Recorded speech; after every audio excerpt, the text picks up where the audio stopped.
Olá, seja bem-vindo a mais um Gcast Saúde da Gazeta do Paraná, seu programa semanal aí de saúde. Lembra aí, se inscreve no canal, aciona o sininho das notificações e deixa aí tuas sugestões, teus comentários, que hoje a gente vai falar sobre insônia. Você sofre com insônia? Comenta aí com a gente se você sofre com insônia, que tratamento que você já fez, que resposta você teve. Será que eu tô vendo a insônia realmente como algo que é uma doença? Ou será que insônia é só sintomas? O que será que é essa tal de insônia? E para isso a gente está com a doutora Carolina. É Carolina ou Caroline, doutora? Carolina. Com a doutora Carolina, que é uma médica especialista aí no sono, né? Ela vai falar aí a especialização dela, vai se apresentar melhor para vocês, né? Qual é a formação, mas eu vi que o currículo dela é gigantesco, gente. Então, assim, ela sabe muito sobre sono. É uma expert nesse tema e vai falar um pouquinho com a gente sobre esse tema. Tudo bem, doutora? Tudo jóia, Larissa. Obrigada pelo convite. Obrigada, Gazeta, pessoal todo que me trouxe aqui pra gente falar disso que é tão importante, que é a parte do sono, né? Um tripé da nossa saúde, já reconhecido há milhares de anos e pouco valorizado. É verdade. E olha que enlouquece as pessoas, hein? O Com que tem de gente que certeza. fala, eu não durmo bem, e aí interfere em tudo. Acho que até em coisas que as pessoas nem imaginam que interfere. Muitas coisas. Por exemplo, agora a gente está na época que está se falando tanto da importância da gente atingir um nível vacinal importante. Você sabia que se a gente não dormir bem nos dias posteriores a tomar a vacina, não adiantou nada? Porque a tua Nossa, imunidade, sério? a conversão dos teus anticorpos vai depender, a tua imunidade está totalmente ligada ao teu sono. É durante um estágio do sono que as nossas células T vão fazer, as células B, né? Vão ter uma apresentação e aí sim a gente vai ter essa memória imunológica. Então, é bem mais do que a gente pensa, além da própria loucura, né? A gente também tem vários exemplos aí de como o sono é um sintoma de transtornos mentais, né? Então, na depressão, Humor, no, né? no bipolar, né? E nas doenças mentais mesmo, é muitas vezes ali no manual diagnóstico, que a gente chama DSM-5, já vem alterações do sono dentro dos sintomas, mas qualquer pessoa independente, a gente vai perceber que o nosso humor, o nosso estado emocional está altamente relacionado à qualidade de sono que nós temos. Então, porque é no sono também, em outro estágio, que a parte emotiva toda vai acontecer para a gente conseguir ter uma saúde mental equilibrada. Então, gente, você sabia disso? Isso aí pra mim é novidade, hein? Não tinha nunca relacionado o sistema imunológico com o sono, mas lógico que a gente sabe que a insônia aí, quando a gente fala mesmo até da própria medicina tradicional chinesa, que é o que eu sempre trago aqui, né? A gente fala que o sono, ele interfere ali, ele vai pegar toda a parte de preocupação excessiva, de ansiedade, tem tanta emoção que está relacionada com o sono, que é difícil a gente falar assim, como a gente fala às vezes de algumas doenças que são mais sazonais, né? A insônia me parece que não tem muito isso de sazonalidade, né, doutora? A insônia tem um pouco de sazonalidade, se a gente for pensar principalmente a questão mesmo do que é insônia, era interessante antes da gente continuar de separar um pouquinho, né? Então, insônia não é tudo que eu tenho dificuldade de dormir ou a má qualidade que eu tenho de sono que se chamar insônia. Insônia é quando eu não tenho um distúrbio do sono, que não seja manutenção, então eu não consigo iniciar, manter, ou eu acabo acordando antes do meu desejado, tendo uma oportunidade adequada, um ambiente adequado e uma condição física adequada. Então, se eu tenho fibromialgia, tô cheia das dores, eu tenho uma condição física adequada? Não tenho. Então, talvez a minha insônia seja secundária às minhas dores. Ah, eu tomo um medicamento para controlar a pressão e esse medicamento eu tô tomando num horário que eu não sabia, porque tem alguns antiarrítmicos, alguns medicamentos mesmo para insuficiência cardíaca que deveriam ser tomados até o fim da tarde, não à noite antes de dormir. Então, é por uma condição orgânica que eu não estou mantendo sono. Então, a insônia eu não tenho condição orgânica nenhuma. Então, eu não tenho ronco, não tenho apneia, não tenho bruxismo, não tenho perna inquieta. Tava tudo certo e mesmo assim eu tenho uma dificuldade de iniciar, manter, eu acordo antes e no dia seguinte eu tenho problemas.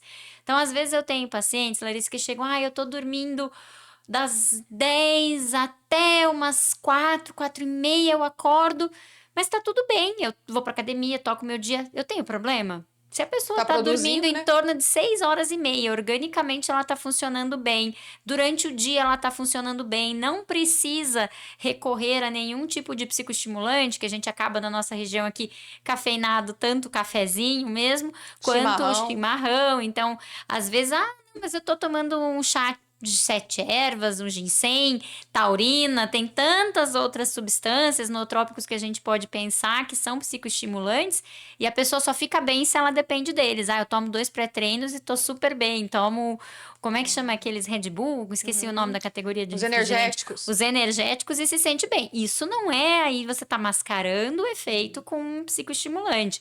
Ou até tem gente que tá naquele drama, toma remédio para dormir, remédio para acordar, né? Que, mas eu tenho DTH. DTH, por exemplo, só é diagnosticado se eu tenho qualidade de sono. Então, voltando na insônia, se eu excluir que eu tenho condições orgânicas, se eu tenho um ambiente adequado e ainda assim eu não consigo me manter satisfeito com minha vigília, né? Eu não tô atento, minha memória. Então, questão de memória, emoção, produtividade, fadiga física, aquele paciente às vezes que tem dificuldade de controlar peso, né? Eu chamo muita atenção, até curso eu tenho sobre sono e obesidade que as pessoas separam e é tudo a ver. Então, o sono realmente é uma das 3 coisas mais importantes, né, na nossa vida. E a insônia, então, ela pode ser sintoma, mas pode ser também a doença. Exatamente. É isso? Pelo que você colocou aqui? A gente vai chamar de insônia doença quando a pessoa tem aquela dificuldade de 3 vezes por semana não conseguir manter esse sono ideal para ela. Mesmo com tudo certinho, ela não consegue e que isso dura 3 meses.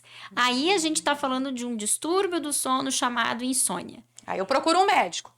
Sempre procurar o médico, né? Então eu diria assim, se você tá com aquela insônia transitória episódica, que você sabe que é porque você tem que mudar de casa, mudou de trabalho, vai ter uma prova amanhã, você até entende que é um fator transitório. Ou viajei e tô com dificuldade de pegar no sono, mas em compensação eu tô acordando muito mais tarde. Então isso é Às vezes jet muda o lag. fuso, né? Exatamente, isso é o jet lag. Então existem várias condições que fazem eu demorar para começar a dormir, mas nem tudo isso é insônia. Então eu acho que isso é bem importante. E se eu passar de 3 meses com esse quadro? Aí você tem que procurar ajuda. Eu acho assim que procurar ajuda, sempre que você tem sofrimento, você já pode procurar ajuda. É verdade. Pra que esperar cronificar onde vai ter uma dificuldade? Mas só pra gente recapitular lá, então, sazonalidade agora no inverno é super facinho da gente dormir, né? O sono é uma questão, a gente dorme pra ter um equilíbrio energético corporal. É difícil levantar da cama. É super difícil, né? Tem 2 fatores. Um principal, sem dúvida, é a questão da luz, né? Que no inverno a gente tem uma maior exposição ao escuro, a gente tá com dias mais curtos. E aí, quando a gente tem o contrário, ou quando eu vivo em regiões, então quando a gente tá em regiões subtropicais ou temperadas, quando eu tenho um dia muito longo, sim, eu vou ter uma tendência, talvez uma sazonalidade para ter insônia. Então vai ter gente que no verão funciona com 4, 5 horas e sente que no outro dia, nossa, eu acordo, durmo pouco, mas tô quebrado durante o dia. Então pode existir uma sazonalidade, sim, principalmente durante a longa exposição à luz, que é o que a gente tem às vezes confundido com insônia, mais relacionado ao uso dessas telinhas que não são do sol e sim de exposição mesmo, né? Então a gente tem que pensar bastante nisso. O maior sincronizador do ritmo circadiano é a luz. Até a doutora Cristiane vai voltar esse mês aqui, a psiquiatra, vocês lembram que ela já esteve aqui. A doutora Cristiane gravou o primeiro podcast comigo em setembro do ano passado. E ela vai voltar aqui para falar sobre telas esse mês. A gente vai ter só um podcast sobre essa questão das telas aí. Já foi pedido várias vezes essa temática, né? Então a gente vai trazer a doutora Cristiane esse mês. Doutora, e que médico que tem que procurar se eu tenho insônia? Porque, assim, existe um médico que eu posso falar, assim, uma especialidade, médico do sono? Existe. A medicina do sono é uma especialidade médica que foi aqui no Brasil reconhecida em 2014. E para ser médico do sono, você já tem que ter uma especialidade interior. Então, você não se forma médico e depois de 6 anos resolve ser médico do sono. Você tem que fazer clínica geral, 2 anos no mínimo, e depois fazer medicina do sono. Então, ela é uma pós-graduação, né, stricto sensu. Então, e é uma coisa muito recente. Então, hoje no Brasil, a gente está em mais ou menos 516 médicos do sono. Nós somos raros. Nossa, é pouco? Para patologias, por Sim. exemplo, insônia, a gente tem 30 milhões de brasileiros, apneia 70 milhões. Então, se você for ver os grandes números que a gente tem dos maiores distúrbios do sono, nós estamos em carência.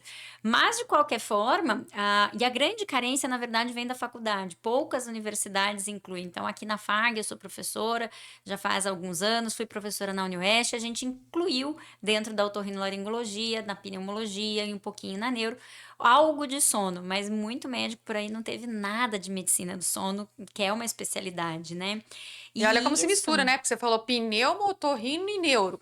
Como é algo muito então amplo, né? quem pode ser, quem pode me atender? Então, até a gente pode pensar assim, o neurologista, que ele é treinado, né? Então, durante a residência médica, foi treinado para avaliar essas questões neurológicas, que é onde está tudo acontecendo, é no cérebro, né? Então, se for uma insônia pura, muito provável que o neuro vá conseguir atender. O psiquiatra, até por grande parte das comorbidades que correm com insônia, né? Então é muito frequente, até antigamente, até 2005, a gente classificava insônia primária e secundária. Isso caiu, mas a ideia de uma insônia sintoma de uma doença mental existe, é forte, e o psiquiatra é quem vai. Então, quem tem TAG, né, que é o distúrbio generalizado de ansiedade, é óbvio que eles vão ter uma dificuldade enorme, uma latência de sono maior, uma dificuldade de voltar a dormir quando eles acorda no meio da madrugada, porque já fica ansioso, já entra em pânico quase, de, eu preciso dormir de novo. Daí, eles também vão estar, e eles também podem se formar médicos do sono. O pessoal que é como o meu caminho, eu sou otorrinolaringologista, e depois fui fazer medicina do sono, né? Então, o pessoal que mexe com os distúrbios respiratórios, porque o segundo transtorno mais comum de sono é a apneia do sono. Então, o pneumologista, o otorrino, nós também somos capacitados. Esse ano que passou, os cardiologistas, porque a bomba estoura ali, então dormir pouco, dormir mal, ter apneia do sono. Então, desde uma insônia que eu durma menos de 6 horas, né? Independente de eu achar que eu estou satisfeita ou não.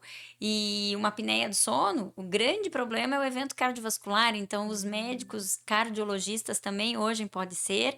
E a E o apneia do pessoal sono, para o pessoal entender, é aquela parada de respirar assim que a pessoa não tá. precisa ser só a parada. Eu posso ter um evento que a gente chama, Larissa, de hipopneia, que é uma restrição. Sabe aquela respiração pesada que a pessoa fica.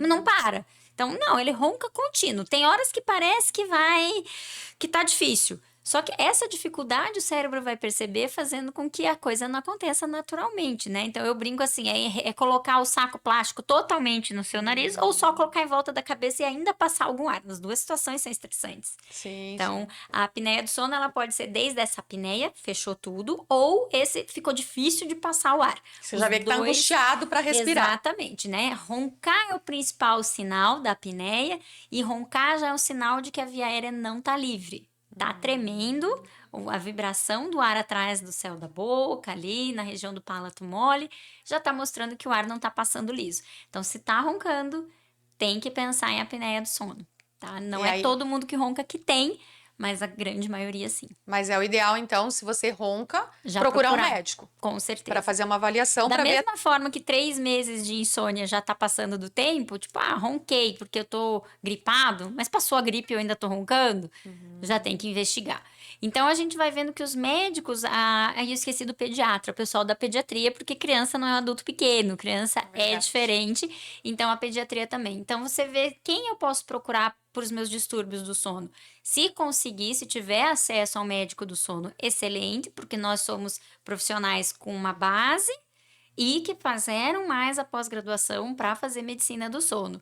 Mas é difícil porque somos poucos, então você pode procurar um neuropsiquiatra, pneumotorrino, o pediatra, o cardio para fazer essa primeira avaliação. E insônia dá em criança então também. Tem. Insônia principalmente comportamental em criança, né? Se adulto tá difícil essa questão de tela em criança, então nem se fala. Já Realmente nasceram com a tela na mão, né? já, e tá bem difícil, e alterações cerebrais importantes que com certeza a colega psiquiatra vai abordar, porque tá mudando o cérebro das nossas crianças, né? O jeito que funciona e macroscopicamente já. Assustador. Dá pânico mesmo. Que coisa, hein? Veja esses alertas aí, né? A gente já tem falado disso, dessa questão de excesso de tela. Acho que a doutora vai comentar dessa questão dessa higiene para o sono aí, porque é algo que já trouxeram aqui outras vezes, né? Não dá para você ficar com o celular, largar o celular e eu dormir, né? Isso, porque a pessoa fica, eu fico com a televisão ligada até a hora que eu realmente me dá sono, ou durmo com a televisão ligada, né? O que a gente tem muita dificuldade, eu vejo, é a ideia do relaxar e distrair, né? A gente tem uma qualidade de vida tão ruim, tá tão acelerado, tão fora do presente, de estar centrado em si mesmo, Porque a gente engole alguma coisa, a gente não tá necessariamente se nutrindo. A gente Certo. come, mas não tá se nutrindo. É São verdade. de coisas diferentes. E a tela, eu vejo muito a questão similar a essa questão da alimentação, é o que é dormir, o que é ter sono de qualidade e o que é deitar em horas. Então, usar uma tela para me distrair, eu fico aqui me distraindo para eu relaxar. Isso não é relaxamento. Isso não tá te conectando com você mesmo, não tá diminuindo seus problemas, não tá dando tempo para você metabolizar pensamentos, pensar no seu resto de dia. Você tá fugindo. E tudo que a gente foge vai aumentando o problema. Então, outro exemplo, pacientes que usam medicações que fazem sedar, né? Então, muitos medicamentos que são É verdade. conhecidos como remédios para dormir, dormir é um processo extremamente ativo que mexe durante a noite em áreas cerebrais e neurotransmissores totalmente diversos. Então, a cada 90 a 120 minutos, teu cérebro muda totalmente de ritmo, de música, de neurotransmissor, muda tudo.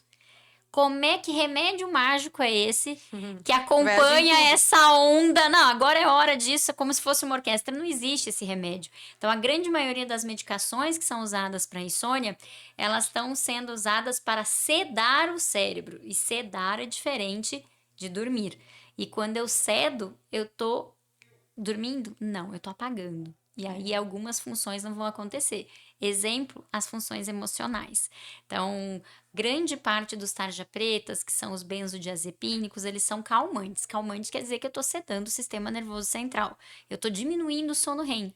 E é durante o sono REM que eu vou ter formação de novas sinapses cerebrais e vou ter processamento do resto diurno e das minhas emoções.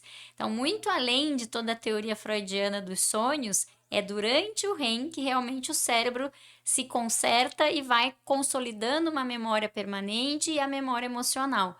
Quando eu tomo uma medicação que inibe o sono REM, que pode ser, como eu disse, os benzodiazepínicos, tarjinhas pretas, mas alguns ansiolíticos usados também, que são ótimos de manhã, mas se eu coloco à noite, vão inibir esse sono REM, eles podem estar estragando a minha saúde emocional e mental. Então, é muito importante a gente ter essa conscientização.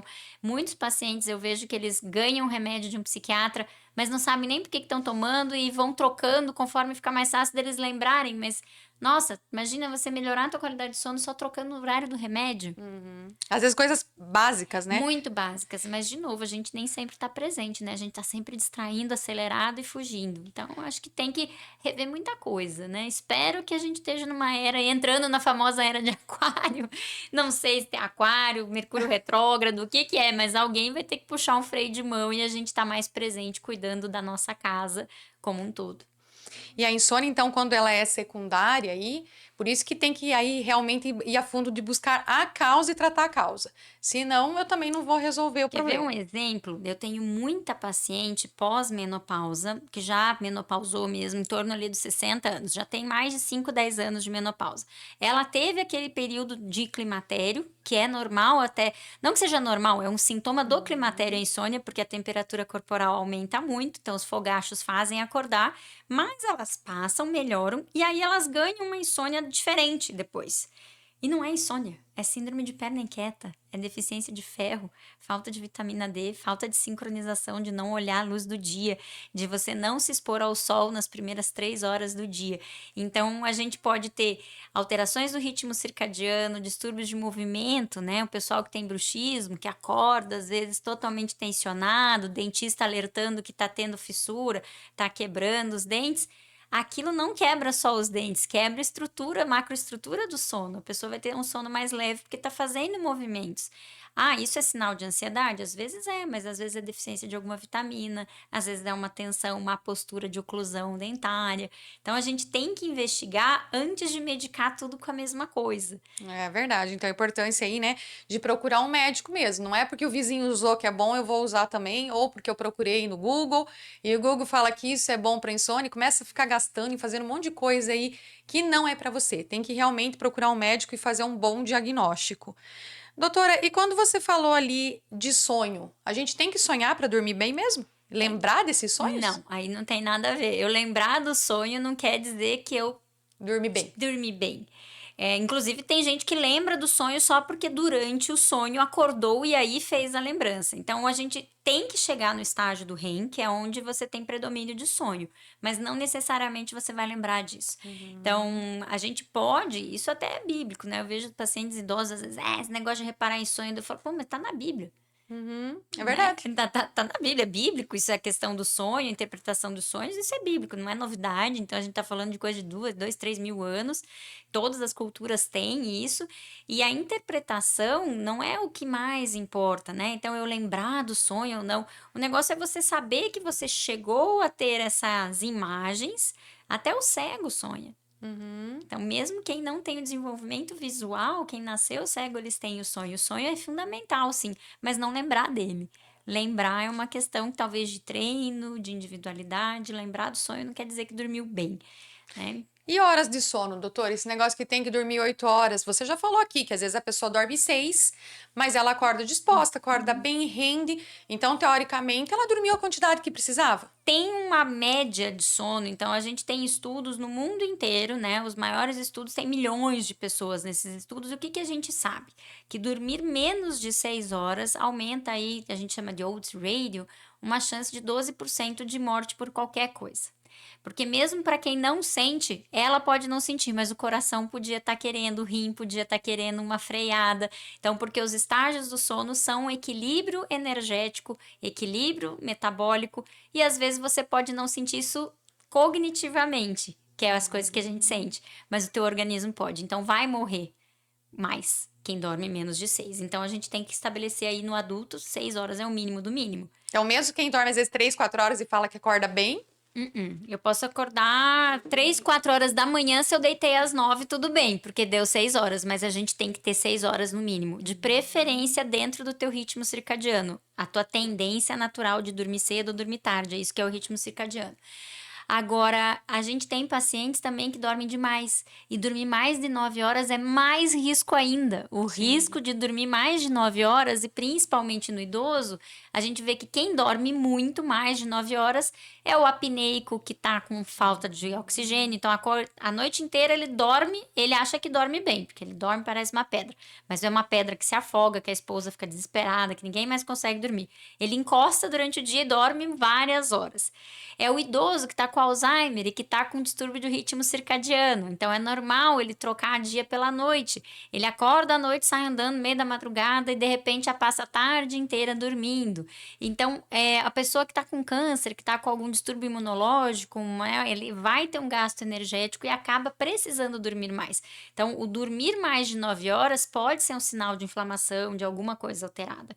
E o dormir menos de 6 horas é uma forçada de barra no nosso sistema. Né? Então, é super importante lembrar que o sono é cíclico. Nesse planeta, desde a ameba, então os procariontes, se você põe na luz, mexe o cíliozinho. Tira da luz, ele para. Então, sempre precisa de um repouso para o equilíbrio energético. E quando eu tiro esse repouso e dou, eu tenho um rebote. Então, eu fico 3 dias sem dormir a quantidade. Mas quando eu vou dormir, tem uma chance, eu compenso fazendo um rebote. Então, isso é sinal de que realmente é um padrão cíclico necessário. A gente tem que dormir. Entre 6 a 9 horas, gente, tem que dormir. Se você tá dormindo demais, tem coisa errada aí. Se tá dormindo de menos, por mais que você se sinta ótimo, uma hora a conta chega. e o horário para dormir, assim, porque diz que quando a luz vai, né, baixando, vai escurecendo, a gente já tem que pensar em realmente ir diminuindo as atividades para a gente já se preparar para dormir, né? E aí, quando o sol nasce, que a luz começa, aí é hora de começar já o despertar, né? É isso mesmo? É isso mesmo, só que cada organismo, né? Então, aquela história em homenagem às mães, você não é todo mundo. Então, cada um tem a sua tendência genética. Então, a gente tem predisposições genéticas, assim como metabolizar a melatonina. Então, quando eu vou tendo esse escurecer e vou me entregando a atividades menos estimulantes, comendo menos, com pouca caloria, indo relaxando de verdade. Vão ter pessoas que vão ter um pico de melatonina logo 3 horas depois, Outras que vão ter esse pico e o decréscimo de melatonina muito tempo depois. Então, vão ter pessoas que a quantidade de liberação, o tempo mesmo de cada ciclo do sono, tem gente que é com 90 minutos, tem gente que é com 120. Então, é isso que vai diferenciar a gente entre os famosos matutinos, que é o pessoal que eu brinco que se comprasse a granja tava feliz, que é o cara que dorme super bem 9 horas, não tem sofrimento nenhum, e que 4h30, 5 horas ele tá tinindo. Acordadíssimo. Tá tinindo e você tentar tirar ele disso é horrível. E tem o pessoal que realmente só vai ter sono, por mais que eles façam tudo certinho, não comam, eu tô fazendo tudo. Mas o sono para ele só aprofunda estágios do sono ali próximo da meia-noite. Mas é meia-noite, Larissa, não tem ninguém que veio projetado para ir dormir às 4, 5, entendeu? E eu tenho pacientes que querem trocar dia pela noite. Pessoal que vai deitar às 3, 4 horas da manhã e acorda às 10. Esse horário não é condizente. Porque Não vai conseguir chegar a relaxar de verdade. Não, porque a gente de manhã, em torno entre as 5 e 7, tem um outro super hormônio do ritmo circadiano, que é o cortisol, que é o hormônio do estresse. E o nosso organismo, independente da hora do sol nascer ou da tua exposição, vai fazer um pico de cortisol. Então, você tem um aumento de catecolamina, temperatura corporal, tudo isso em torno das 5, 7 horas. Isso vai tirar você dos estágios profundos do sono REM e do sono de ondas lentas. Aí até tem gente que troca dia pela noite e fala, mas eu sonho ainda de manhã. Sim, daí você até lembra do sonho, porque você sonha tanto picadinho, porque você não consegue condensar e ficar naquele estágio. Você acaba tendo vários despertares ali depois das 7 até as 10 da manhã. E isso vira um contínuo de problema. Daí a pessoa acorda tarde, sente fome tarde, vai desregulando tudo, e quando ela vê, ela acha que tem insônia. Então, isso é o adolescente descrito, né? Sim, Quem é mãe de verdade. adolescente fala, você é um adolescente. Perfeito, isso não é insônia, isso é alteração de ritmo circadiano. Isso aí, totalmente errado. Não adianta dizer, querer convencer que tá alguma coisa certa. Nesse nisso aí. planeta não. Aqui o nosso ritmo circadiano, né? Eu falo assim, são milhares de anos de evolução. Talvez ET, né? Então é diferente. Você sabe que até quando teve essa missão da NASA, que eles ficaram sem querer 180 dias, e principalmente a mulher, ela é uma mulher menopausada. É a primeira vez que uma mulher menopausada fica mais de 30 dias no espaço. Ela desregulou tudo. Descompensou. Osteopenia gravíssima, né? A vitamina D dela talvez nunca mais suba. Então aí a gente vê, e o ritmo circadiano que eles estavam, era em vez de ser o nosso ritmo circadiano, é um pouquinho mais de 24 horas.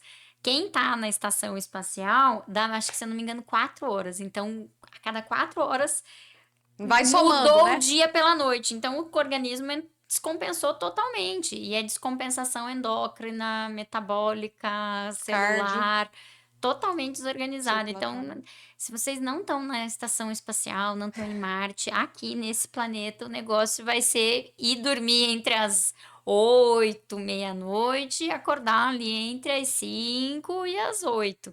Passar desses horários em quantidade, né? Então, eu me encaixo ali com 6h30 dentro desse horário, beleza. Eu fico ótimo desde que eu durma 10 horas das 4 da manhã até a meio-dia. Daí não deu. Entendi. Doutora, e a questão de tratamento, então, que a gente tem aí para essa questão da insônia? Porque a gente já falou aqui que tem que ter pouca luz, realmente tem que ter, né, quarto escuro, pouco barulho, a gente já falou dos O ruídos, dos ambiente barulhos, adequado, né? temperatura que você adequada, colocou. então a temperatura tem que ser em torno, tem que ser geladinho, por isso que no inverno é gostoso. A gente perder temperatura para o ambiente ajuda, então é 21 graus mesmo. O grande problema de pôr um ar-condicionado tão gelado é o ressecamento de via aérea. Daí eu tenho que hidratar ou manter o ambiente úmido. Mas esse é o ideal. Congelar um quarto a 16, 17 também não dá, porque daí a sinusite e a rinite vão atacar e realmente vai dar dor de cabeça, vai ser um tiro no pé. Então, essa questão de higiene do sono é básica para saúde. Mudança de hábito. Aí que tá, hábito, a gente tem que ter o hábito de escovar o dente para ter saúde, senão você vai ter cárie e a cárie também pode ter evento cardiovascular até associado. Digamos que o tratamento é mudar comportamento e os entendimentos que a pessoa tem. Então, o tratamento correto de uma insônia crônica é o que a gente chama de terapia comportamental cognitiva, que é uma linha de psicologia, que é a TCC, específica para insônia. Então, essa esse tipo de terapia é a que leva à cura. Porque sozinho não vai conseguir. Sozinho pode É muito conseguir, difícil, né? é difícil, às vezes as pessoas têm que Mudar dizer que comportamento. nunca, mas assim, você tem que mudar o teu entendimento sobre aquilo e se perceber e mudar o teu comportamento, e aí a higiene do sono faz parte do pedaço do comportamento, mas a questão alimentar entra muito, então, eu tô indo pra academia às 4 horas, mas você nem era das 4 horas da manhã, nem todo mundo se dá bem. Hoje eu atendi um paciente que me falou que, eu acordo 15 para as 5. Eu olhei, mas você sempre acordou 15 para 5? Não, antes eu acordava 5:30. Ele tirou 45 minutos do sono profundo dele. Você tá indo dormir 45 minutos mais cedo? Não, porque eu já vou às 9. Então, a gente tem que tentar encaixar as coisas do jeito que elas são, compreendendo isso. Então, o tratamento é a terapia cognitivo-comportamental. Mas se isso eu tô num período que eu tenho muita angústia, porque eu tenho pânico só de pensar que vai demorar para eu dormir. Aí eu posso medicar para a latência do sono, por um período, acompanhando, sabendo com o paciente, olha, a gente está dando isso para isso. Medicamento não é a solução. Não vai ser a temporário. solução. Ele tem que fazer parte de um Ajudar. plano. Então, entre a pessoa ficar lá dormindo 3, 4 horas e ela ser medicada para aumentar a eficiência do Melhor sono, medicar. é melhor medicar. Só que o remédio é a solução daquilo? Não. Ela vai ter que descobrir. Então, às vezes, o paciente não fez toda essa. E não é tão fácil. Quando a gente vê tudo que a gente conversou agora, quantas nuances, quantas coisas, né? O estresse que eu tô passando, a parte hormonal, homens que estão fazendo reposição de testo, eles fazem uma meleca no organismo deles, daí acordam de madrugada. E esse pessoal que tá com esse senso estético exagerado é muito abusador, né? Eles têm abuso de telas, tanto pela questão de vício dopaminérgico, quanto a questão de exposição mesmo, né? De mostrar aquele ganho muscular, a massa definida, tudo. E aí se entopem de testo, isso desregula de vez o organismo deles. Então, tem várias nuances que a gente vai primeiro, às vezes, medicar, mas é a terapia comportamental. E se o cara entende que para ele manter o uso, por exemplo, dessa testosterona, dessa academia e 5, ele vai ter que pagar um preço. Às vezes ele fala, quer saber? Vamos achar o meio do caminho. Mas é isso que a pessoa tem que entender. E às vezes eu tenho que medicar. Até com tarja preta. Vai ter um momento, o paciente que tá com pânico, que começa a escurecer e já começa a sofrer, talvez precise por um período, fazendo parte de um plano de tratamento. Então, o tratamento farmacológico da insônia, ele é sempre adjuvante a esse tratamento dos comportamentos e do que a pessoa entende sobre o sono dela e sobre a vida. E aí, esses medicamentos tem que cuidar para colocar e para tirar também. Não Com pode tirar da noite certeza pro dia, né? não dá para tirar. Alguns até a gente pode fazer um washout, né? Então, tem uns que eu brinco, o próprio indutor do sono, né? Que agora tá super mal falado, o Zolpidem, ele foi feito para tomar, tipo, festa da uva. Hoje preciso, hoje não preciso. Mas ele nunca foi feito, nem na bula, para tomar mais de 12 semanas. Na bula tá dizendo que é no máximo 12 semanas. E tem gente que já costumou e toma anos já. Nossa, muito. E que não funciona, dobra a dose. Só que a dose dobrada dele deixa de ser uma coisa e vira outra. Ao invés dele induzir sono, ele dá prazer. E prazer me dá vontade de ficar acordado. Daí só que eu tenho efeito de amnésia, daí eu nem sei se eu dormi ou não. Daí sai as bizarrices de comprar coisa no meio da madrugada. Então, eu acho que o grande entendimento é a pessoa saber que medicamento nunca é. Você não é igual ao vizinho. Então, você não pega o remédio do vizinho e sai tomando. Se o vizinho tá errado e para ele deu certo, você não tá vivendo o corpo do vizinho. Às vezes o intestino do vizinho tá preso, você nem sabia, porque ele não contou para você. E isso até pode ser fruto de um sono desregulado. Então, cada um faz a sua busca, o seu caminho, para de olhar o remédio do vizinho e vamos atenção nessa rotina aí de sono e vigília. Bom, eu queria que a doutora, nosso tempo já está estourando, eu vou pedir para a doutora fazer as considerações finais e gostaria que até a doutora falasse um pouquinho antes de terminar só sobre a melatonina aí, porque hoje tá uma chuva de tomar melatonina torta e direito. Então, eu queria que ela só falasse um pouquinho sobre isso. Lembrando que a alimentação, a doutora já falou aqui, alimentação saudável, não comer muito tarde, isso aí interfere na qualidade do sono, interfere em tudo, né? Um chazinho que eu indico para os meus pacientes, às vezes, é o chá de mulungu. Vamos ver se a doutora, o que a doutora tem para falar aí do chá de mulungu. Claro que chá é remédio e é como complemento de tratamento, não é para sair tirando nenhum tipo de medicamento, não é para você tomar mulungu, 1 litro de mulungu no dia, que não é isso o benefício desse chazinho, tá? Mas é um chazinho que eu acabo indicando para tomar assim à noite, uma xícara de chá, junto que às vezes com outros tratamentos que o paciente já faz. A doutora fala um pouquinho sobre isso para encerrar para a gente também. E assim, gente, a parte de acupuntura, a gente sabe que trabalha com os hormônios, que ajuda a melhorar, porque diminui um pouquinho esse aspecto emocional dessa ansiedade, dessa preocupação. Então, como complemento de tratamento, é algo que é interessante também. As massagens ajudam a pessoa a relaxar. É o que a doutora falou, a gente tem que se permitir relaxar. Hoje a gente não se permite mais relaxar. É como se a gente não pudesse mais relaxar. E aí, em contrapartida, a gente quer dormir, quer acordar bem, quer acordar disposto. Então a gente tem que realmente pesar um pouquinho mais as coisas aí, né? E a atividade física também a gente sabe que libera uma série de hormônios aí que nos fazem bem. E aí, como a doutora falou do cortisol de manhã lá, então assim, tem que ajustar um pouquinho essa questão hormonal aí pra gente ter os benefícios. Doutora, faça as considerações finais, diz para nós Então, aonde vamos lá. você atende. Eu atendo no meu consultório, né? Eu tenho consultório aqui em Cascavel e atendo também em São Paulo, na Clínica Pedro Andrade. O pessoal pode me encontrar nas redes sociais, o @médica do sono. E o meu telefone aqui, não sei se pode dar. Pode falar. 30 esqueci já. 991511994. Mas o @médica do sono E a vocês me clínica é acham. qual? SM. SM. SM. Procura na internet. Tem Pode lá o procurar. contato para Mais agendar fácil, consulta. Médica do Sono vai cair até o www.medicadosono.com. Vai cair já na minha página, vocês vão poder me conhecer um pouquinho melhor. Vamos dividir então sobre as terapias, que é uma das coisas que eu acho super legal. Quando a pessoa faz uma acupuntura, uma osteopatia, uma aromaterapia, uma massagem, o que ela ganha? Presença. Pode ver, se a gente vai numa terapia dessa e dorme, a gente acha que gastou dinheiro à toa.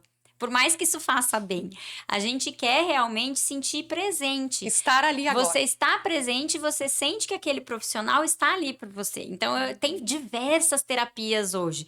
E elas têm essa função, talvez, de ajudar muito a pessoa em estar presente no autocuidado e a pessoa estar recebendo um momento de presença para ela mesma, para ela. Então é o stop e ajuda mesmo. Algumas terapias, principalmente as manuais e a acupuntura, elas já têm outras, você até comentou que você tem conhecimento de medicina chinesa, elas já têm uma fundamentação um pouco mais profunda, porque elas vão agir mesmo em pontos que vão estimular mais ou menos o sistema nervoso parasimpático, que leva à mesma liberação do GABA, e a gente vai relaxar. Então, tem até uma ciência toda real. Só que isso não é cura. E é aí que a gente vem também na segunda parte, além das terapias, os nutracêuticos.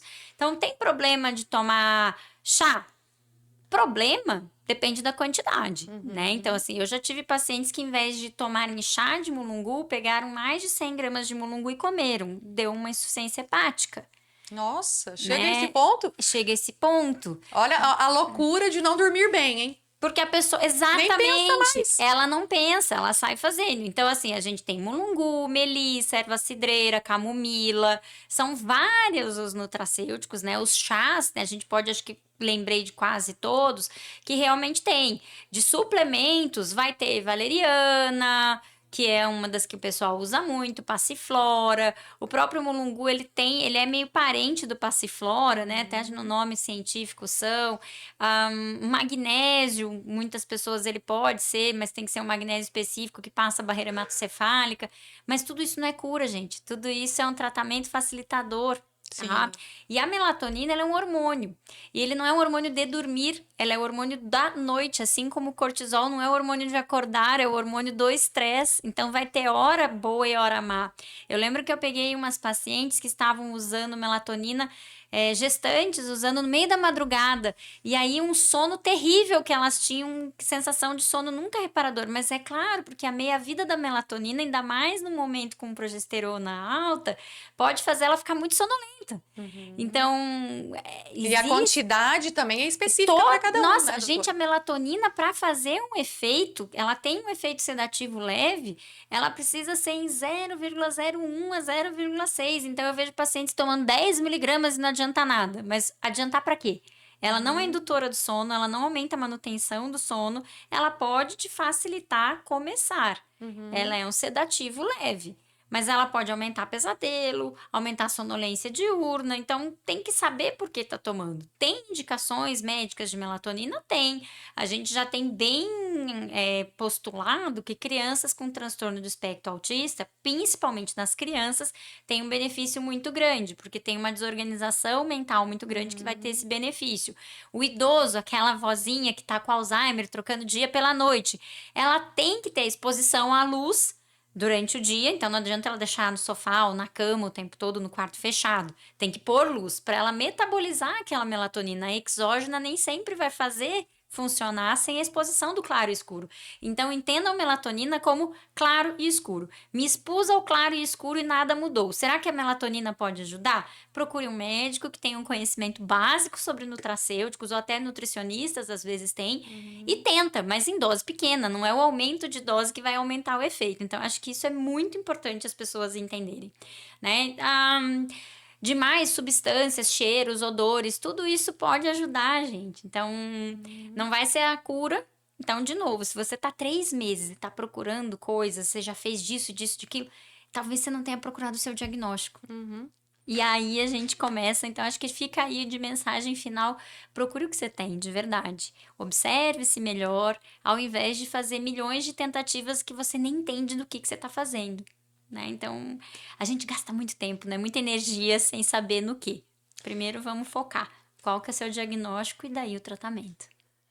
É isso, gente. Dormir bem precisa, é fundamental. Assim como a saúde do intestino tem que funcionar, o dormir bem tem que acontecer, porque senão vai complicar todo o seu organismo, pode ter certeza, tanto a sua saúde física quanto a sua saúde emocional, e não vai ter equilíbrio. Quem não dorme bem não tem equilíbrio, não tem como, tem que buscar mesmo. Então é isso, e até o próximo GCast Saúde.